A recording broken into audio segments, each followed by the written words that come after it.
Yes, sir. Donc, bonjour tout le monde à la maison. Content de vous voir. Content de vous voir, vous autres aussi. Écoutez, on est en décembre encore, 31 décembre. Merci de me rappeler.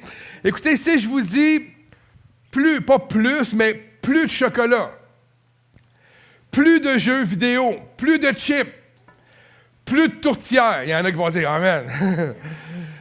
Plus d'abus, plus de rien, plus de toutes ces choses-là. Cette année, c'est décidé, vous n'abandonnerez pas vos résolutions. Amen. Pas question d'entendre dire quelqu'un vous dire « Tu n'avais pas dit que tu arrêtais. » Combien de fois on a fait ça dans notre vie? Non, rien ne pourra vous faire changer d'avis face à vos résolutions.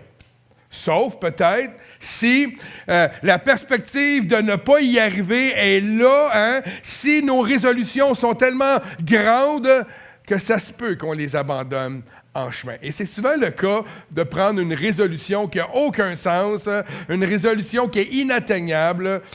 Donc, c'est pour cette raison-là que des fois, les résolutions sont difficiles à faire ou à atteindre. Amen.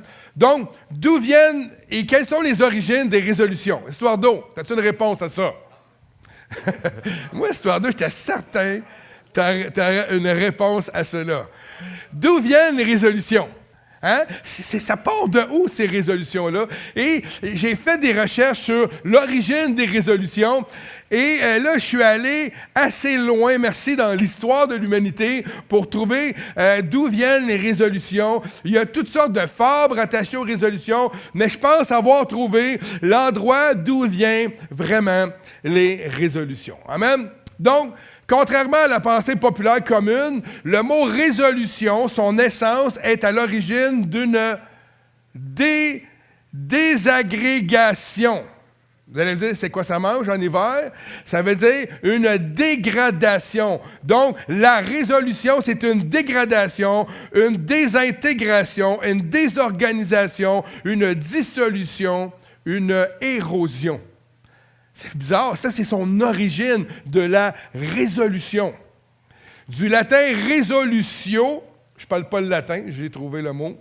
La résolution signifie originalement une action de dénouer ou de désagrégation, de décomposition d'un élément, d'un tout. Vous allez me dire, ouais, pasteur, vous êtes scientifique un matin. C'est une action de se dissoudre, de résoudre les choses, indiquent les dictionnaires de la langue française. J'ai été voir dans plusieurs dictionnaires et c'est ce qu'on peut voir. La résolution est employée premièrement dans le domaine médical. C'est pour ça que je pensais que Cathy ou Espérance m'auraient dit « Oui, moi, je le sais, mais non. » Ça date de trop longtemps. C'est dans le domaine médical qui va qualifier un relâchement, la résolution. Au début, donc, la résolution n'a rien à voir avec une reprise en main. Elle est au contraire synonyme d'un lâcher-prise et d'un abandon.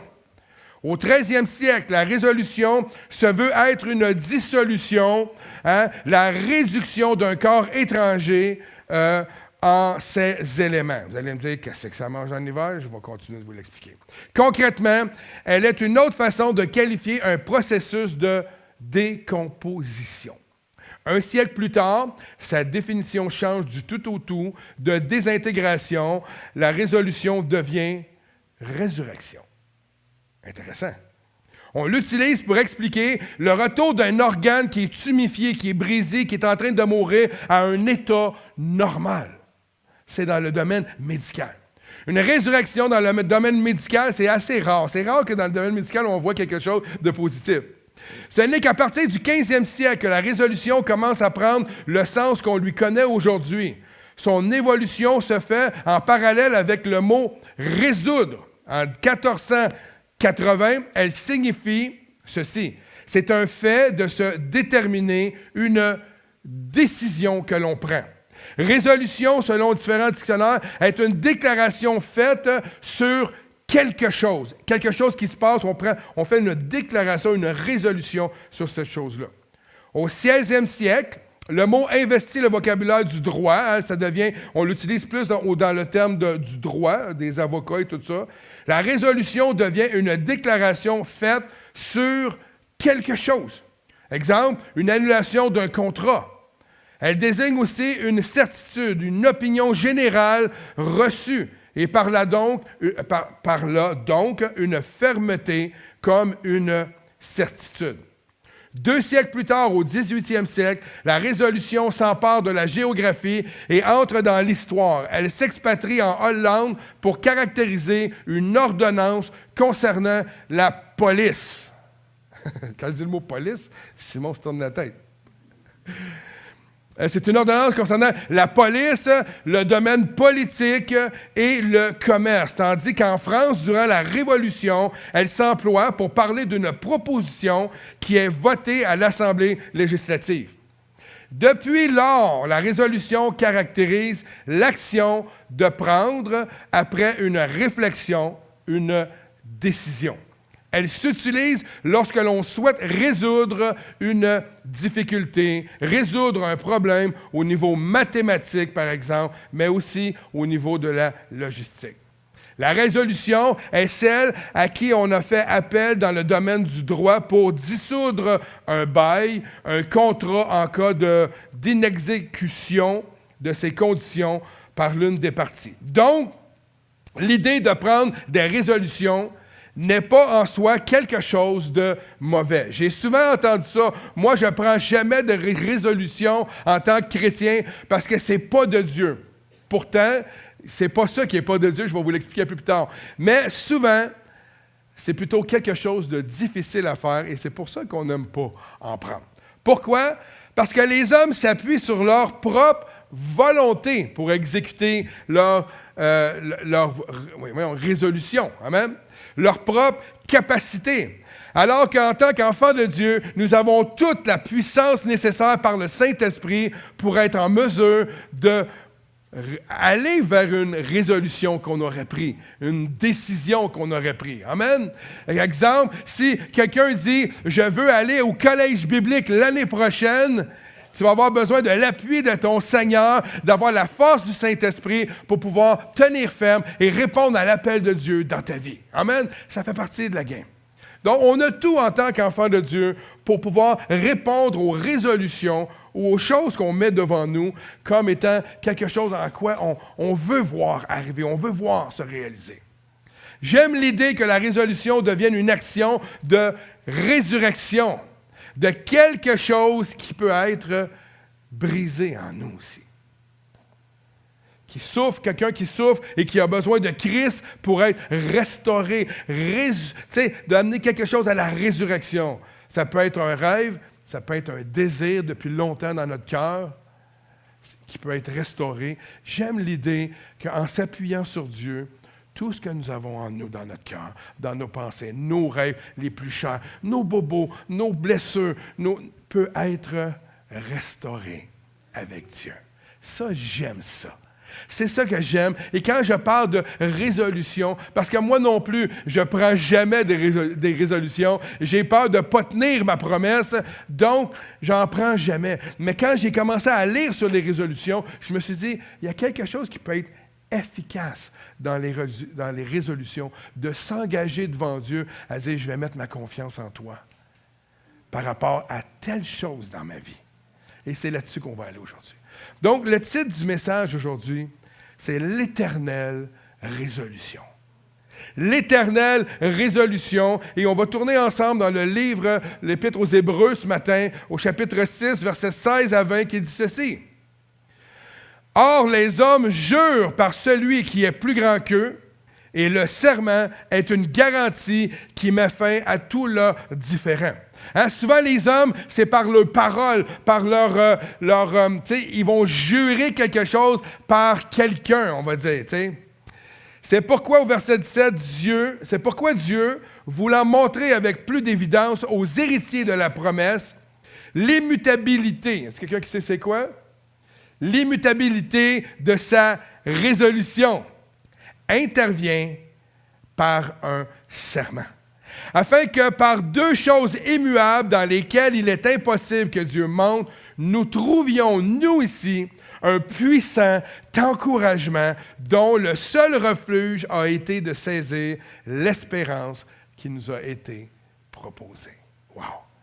Cette espérance, nous la possédons comme une ancre de l'âme sûre et solide. Elle pénètre au-delà du voile, là où Jésus est entré comme un précurseur, ayant été fait souverain, sacrificateur pour toujours, selon l'ordre de Melchisédek. Amen. L'auteur de la lettre aux Hébreux veut faire comprendre aux gens de l'époque, comme à nous aujourd'hui, que Dieu ne ment pas, contrairement aux hommes. Tu peux faire des serments au nom d'un homme, mais les hommes ne sont pas fiables. J'entends toutes les madames dire, c'est vrai, c'est vrai. Et l'auteur ici veut nous faire comprendre que Dieu ne ment pas. Que c'est Dieu qui est notre refuge, que c'est Dieu qui est notre sécurité. On ne peut pas la trouver dans un serment fait avec un homme. On ne peut pas le trouver avec notre banquier, parce que le banquier, il va dire, oui, viens chez nous, écris un serment avec moi. C'est parce qu'il veut profiter de nous. Hein? C'est pas parce qu'il nous aime. Il est notre ancre solide, notre espérance. Et il est un encouragement qui va au-delà du voile jusque dans l'éternité. Jésus est devenu le premier à battre les ténèbres, à battre et à briser nos iniquités, nos péchés, et ainsi devenir pour nous le salut éternel. Ça, c'est notre Jésus. Pourquoi on peut mettre notre confiance en lui? Parce qu'il est mort pour nous. Il n'y a pas grand monde qui sont prêts à mourir pour nous. Amen. Pensez-y. Christ est mort. Il est le premier qui est descendu en enfer pour vaincre l'ennemi, pour que nous puissions avoir la vie éternelle. Je pense que je peux mettre ma confiance en Jésus. Immutabilité, c'est le mot en grec qui est, je vais essayer de vous le prononcer comme il faut, amatatetos. Ametatetos. Hein? Répétez-le avec moi. Ametatetos. Ametatetos. Qui est une promesse. Un serment, mais qui est intéressant. Ici, ce que j'aimais, c'est que c'est un serment qui ne peut être transféré. Christ a fait un serment avec nous. Il ne peut pas être transféré. Christ ne peut pas avoir fait un serment avec toi par sa vie et le transférer et dire, je ne la donne plus à Jocelyn. Jocelyn, tu es trop tannant, hein? Tout le monde le sait comment tu es tannant, on va le donner à Dominique à la place. Non, non. C'est fixé, c'est inaltérable, c'est immuable. Et le mot résolution dans le contexte ici, c'est son dessein, c'est sa volonté. Alors on pourrait dire l'immutabilité de sa promesse de la vie éternelle, promesse qui est fixée en Jésus-Christ, qui est inébranlable, car cela est sa volonté, son dessein pour tous ceux qui mettent leur confiance en lui. La parole aux Hébreux est celle-ci, dans le fond. Mets pas ta confiance dans les hommes, mets ta confiance en Dieu. Mets ta confiance en lui, parce que ça ne peut plus bouger. Ça a été accompli, c'est le dessein de Dieu, c'est sa volonté pour ta vie. Pour ta vie, mets ta confiance en lui. Et regardez tantôt, c'est ça que je voulais vous dire tantôt, Matthieu 5, 34 dit ceci. Mais moi, je vous le dis de ne jurer aucunement, ni par le ciel, parce que c'est le trône de Dieu, ni par la terre, parce que c'est son marchepied, ni par Jérusalem, parce que c'est la ville du grand roi. Ne jure pas non plus par ta tête, car tu ne peux rendre blanc ou noir un seul cheveu. Que votre parole soit oui, oui, non, non. Ce qu'on y ajoute vient du malin. On ne parle pas ici de jurer quelque chose. On parle de mettre notre foi en une promesse, en une parole qu'on peut déclarer à Dieu. Je me souviens quand le Seigneur m'a appelé au ministère, je n'y croyais pas. Je ne pouvais pas croire que Dieu m'appelait au ministère. Moi qui venais de la rue, moi qui étais un petit bum. J'avais de la misère à croire à ça. Mais quand Dieu m'a partagé ça, j'ai mis ces paroles-là par écrit et pas tous les jours, mais de façon régulière, j'aimais mieux croire ce que Dieu avait dit de moi que de croire ce que moi je ressentais. C'était comme devenu une résolution pour moi. Je me suis dit, ça c'est la parole de Dieu, je vais croire en la parole et non pas dans ce que moi je ressens. Je ne voulais pas me confier en moi-même. J'aimais mieux me confier en ce que Dieu avait dit. Et ça a pris plusieurs paroles. Des prophètes sont venus un après l'autre dans le temps à l'Église me donner des paroles. Jusqu'au jour où il y a un prophète qui m'a dit, « T'attends quoi? T'attends quoi pour te consacrer à moi? T'attends quoi pour aller à l'école? T'attends quoi pour te former? » Et à partir de ce moment-là, je suis allé, je me suis inscrit à l'Institut biblique du Québec. Tranquillement, j'ai commencé à répondre à l'appel de Dieu. Une résolution, c'est de mettre sa confiance aussi dans les paroles que Dieu vous donne. Alors, pour que nos résolutions n'aient pas l'air d'être des paroles en l'air, des vaines paroles, ou de jurer quelque chose, appuyons-nous sur sa parole, sur ses promesses, et qu'elles deviennent nos résolutions,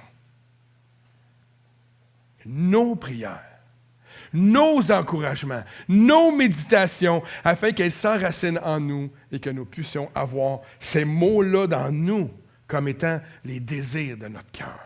Tu sais, j'aime beaucoup quand je vous recevez une carte ou un mémo de moi, je vais souvent signer le psaume 37, 4, qui dit « Fais de l'Éternel tes délices et il te donnera ce que ton cœur désire. » Plus que tu t'approches de Dieu, plus que tu cherches Dieu comme étant tes délices, ton cœur se transforme comme lui le veut.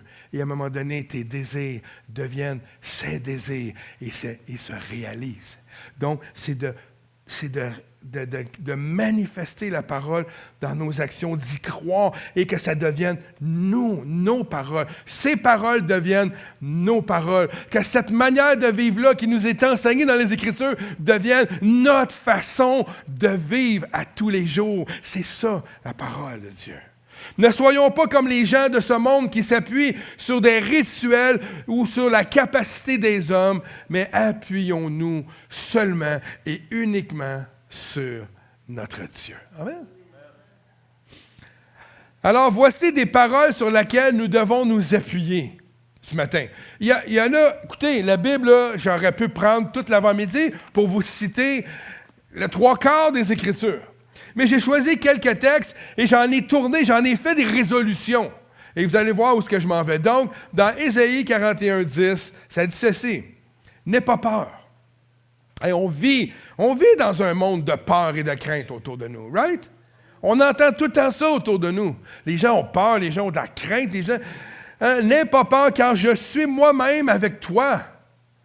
Ne promène pas des regards inquiets. Arrête de regarder à gauche et à droite en étant inquiet de tout ce que tu vois, car je suis ton Dieu.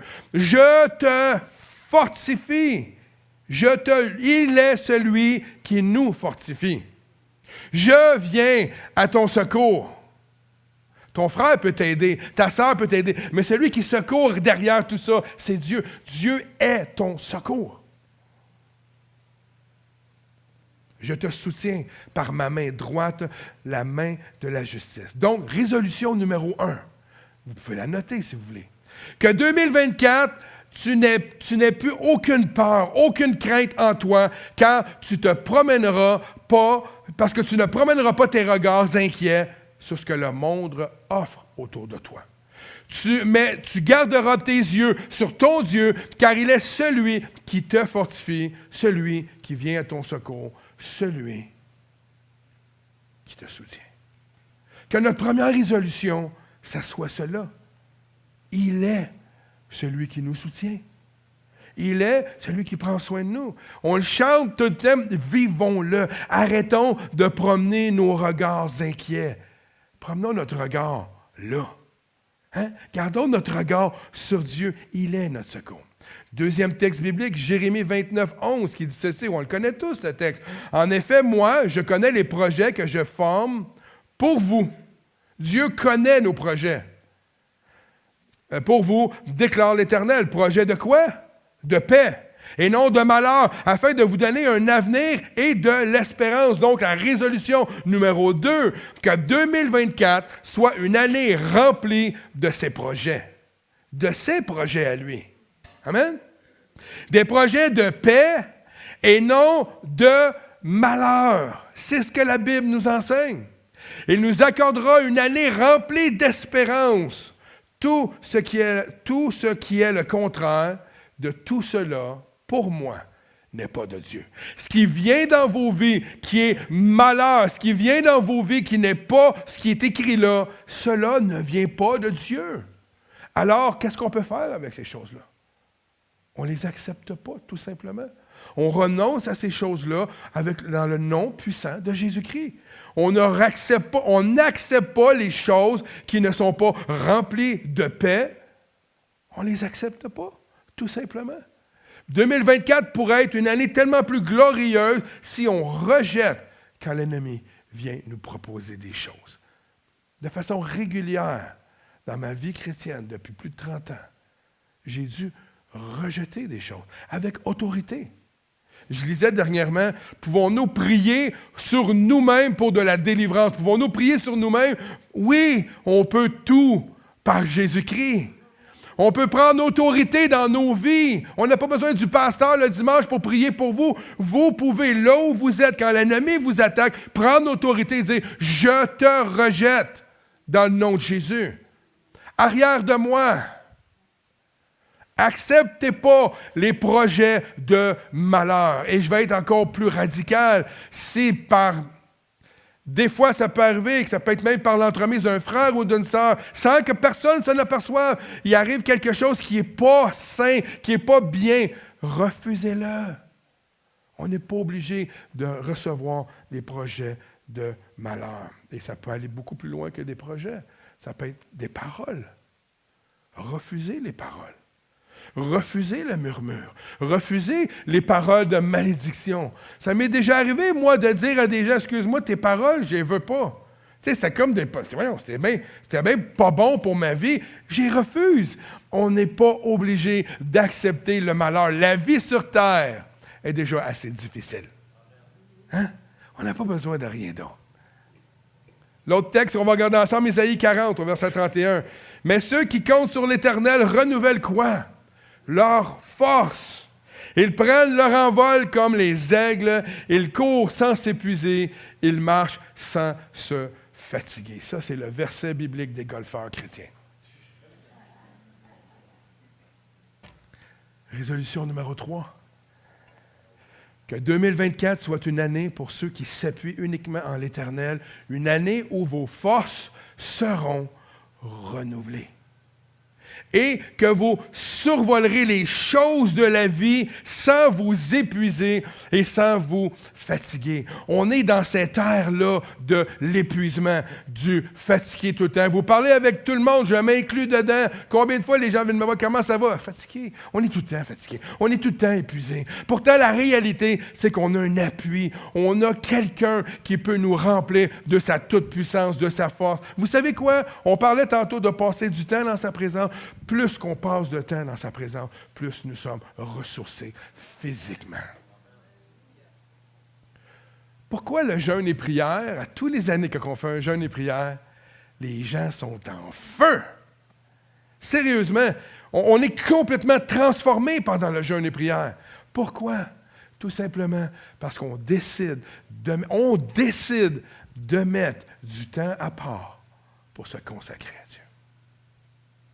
Plus nous consacrons du temps à Dieu, plus nos forces se renouvellent, plus on est moins fatigué, notre vigueur est là. Amen. On dira de vous, d'où vient cette force? On dira de vous, d'où vient sa vigueur? Elle vient de qui? De l'Éternel, en qui on se confie. Ça, c'est la 3e résolution. 1 Pierre 5, 10 dit ceci. « Le Dieu de toute grâce vous a appelé en Jésus-Christ à sa gloire éternelle. Après que vous aurez souffert un peu de temps, il vous rétablira lui-même, vous affermira, vous fortifiera, vous rendra inébranlable. » Hey, c'est merveilleux, ce texte-là.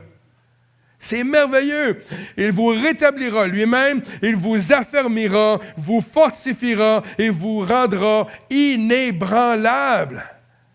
Amen. Résolution numéro 4. Que 2024 soit une année où nous marcherons déjà dans la gloire de Jésus. Amen. Et que même si nous sommes encore de ce monde et qu'il nous arrive encore des petits défis bien de ce monde, il nous établira, il nous fortifiera et il nous rendra inébranlables. Résolution numéro 4. 2 Pierre 3, 9. Le Seigneur ne tarde pas dans l'accomplissement de la promesse, comme certains le pensent. Au contraire, regardez ça ici. Il fait preuve de patience envers nous, voulant qu'aucun ne périsse, mais que tous parviennent à la repentance. C'est vraiment un beau texte. Résolution numéro 5, que 2024 soit une année de réveil dans la nôtière.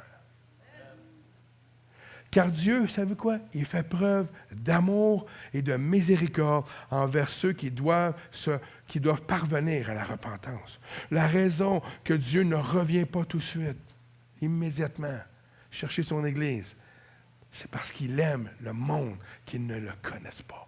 Il aime les pécheurs, pas le péché. Il aime ceux qui sont perdus. Et il donne le plus de temps possible afin que ces gens-là puissent parvenir à leur repentance. Que 2024 soit une année dans l'anneau d'hier où l'Esprit de Dieu va convaincre les gens de pécher, va les convaincre de venir à Jésus-Christ, va les convaincre de chercher la vérité. Et la vérité se trouve seulement en Jésus-Christ.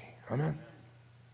Un autre texte dans Deutéronome 7, 9 qui dit « Sache donc que l'Éternel, ton Dieu, qui est Dieu, ce Dieu fidèle garde son alliance et sa bonté jusqu'à la 1000e génération envers ceux qui l'aiment et qui respectent ses commandements. » Résolution numéro 6, que 2024 puisse être une année où tous ceux qui se sont éloignés de Jésus-Christ puissent revenir en grand nombre. Que ce soit nos familles, nos enfants, nos frères et sœurs. Car Dieu est fidèle dans son alliance. Dieu dit que pour ceux qui gardent son alliance et restent fidèles, Dieu bénira jusqu'à 1000 générations. Est-ce que nous, on le croit, cela? Hein? Pour ceux et celles que vous avez des proches qui se sont éloignés dans vos familles, restez fidèles à Dieu. Cherchez Dieu. Cherchez votre Seigneur. Et Dieu fait la promesse de bénir jusqu'à 1000 générations vos familles. C'est une belle promesse. Des fois, je regarde les gens de ma famille qui se sont éloignés, qui ont abandonné des fois Dieu. Dieu ne les a pas abandonnés, eux. Dieu n'abandonne pas ceux qui ont connu son nom. Et je veux vous encourager parce que c'est vrai que ça peut être une grande douleur dans nos cœurs. Ceux qu'on aime, nos enfants, nos familles, ça peut être une grande douleur de les voir s'éloigner de Dieu, pour différentes raisons. Moi, j'aime mieux croire que mon Dieu va les toucher en chemin. Ils l'ont connu, le Seigneur. Et je crois que Dieu est toujours à leur poursuite. Que Dieu ne les lâche pas, parce que Dieu a une parole et Dieu va les ramener à la maison. Je suis convaincu de ça. J'aime mieux mettre ma foi en ça que de regarder d'un regard inquiet les gens que j'aime. J'aime mieux mettre ma foi que tout est possible avec mon Dieu. Amen. J'aime mieux ça. 1 Thessaloniciens 5, 24 dit ceci. C'est lui qui vous appelle est fidèle. C'est lui qui le fera. La résolution numéro 7, et c'est la dernière. Rappelons-nous que c'est lui qui accomplit en nous toutes ces choses-là qu'on vient de lire. Mettons notre confiance et notre foi en lui uniquement. Et 2024 sera, comme il est dit dans Éphésiens 3, 20, « Or, à celui qui peut faire, par la puissance qui agit en nous, infiniment au-delà de tout ce que nous demandons ou pensons. À lui soit la gloire dans l'Église et en Jésus-Christ, dans toutes les générations, au siècle des siècles. Amen. » Et pour toi qui peux être à la maison ou qui est ici ce matin, Tu n'as peut-être plus d'espérance dans cette vie, que tu es rempli de crainte, de douleur, et que tu penses que ta vie ne mérite pas d'être vécue. Laisse-moi te dire que ce n'est pas ce que le monde va t'offrir qui va te donner une vie épanouie. Et que si tu essaies de trouver la vie dans ce monde, si tu essaies de trouver du réconfort, de trouver n'importe quoi pour te soulager, il n'y a rien dans ce monde qui va pouvoir te soulager. Par contre, Jésus te dit ce matin, comme il est écrit dans Jean 11, 25, 26, « C'est moi qui suis la résurrection et la vie. Celui qui croit en moi vivra, même s'il meurt, et toute personne qui vit et croit en moi ne mourra jamais. » Crois-tu cela? Jésus est la bonne résolution. Il est ta résurrection. Il est ton changement qui permettra un renouvellement dans ta vie. Et même si tu es chrétien depuis longtemps, des fois on laisse la poussière prendre place dans nos vies. Il est celui qui peut ressusciter ta vie, ta rendre encore plus glorieuse avec lui. Il est ton lâcher-prise, ton abandon, ton espoir, ton rétablissement. Il est ta vie.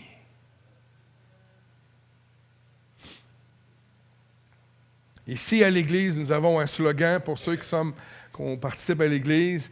Ce slogan-là est basé sur les Écritures qui dit ceci: « Ici, on choisit la vie. » Ici, on choisit la vie. Deutéronome 30 dit, « J'ai mis devant toi la vie et la mort, la bénédiction et la malédiction. Choisis la vie, afin que tu vives toi et quoi? Et ta postérité. » Alors, frères et sœurs, une résolution, c'est un choix que l'on fait. Dieu met devant nous la vie ou la mort. Et vous savez quoi? J'ai vu beaucoup même de chrétiens choisir la mort. Parce qu'ils perdent confiance. Ils aiment mieux regarder avec les yeux humains au lieu de regarder avec ce que Dieu dit dans sa parole.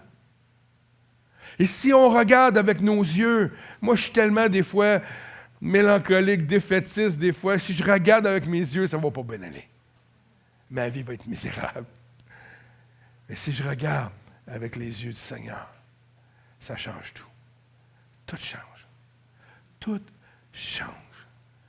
Je vais demander aux musiciens.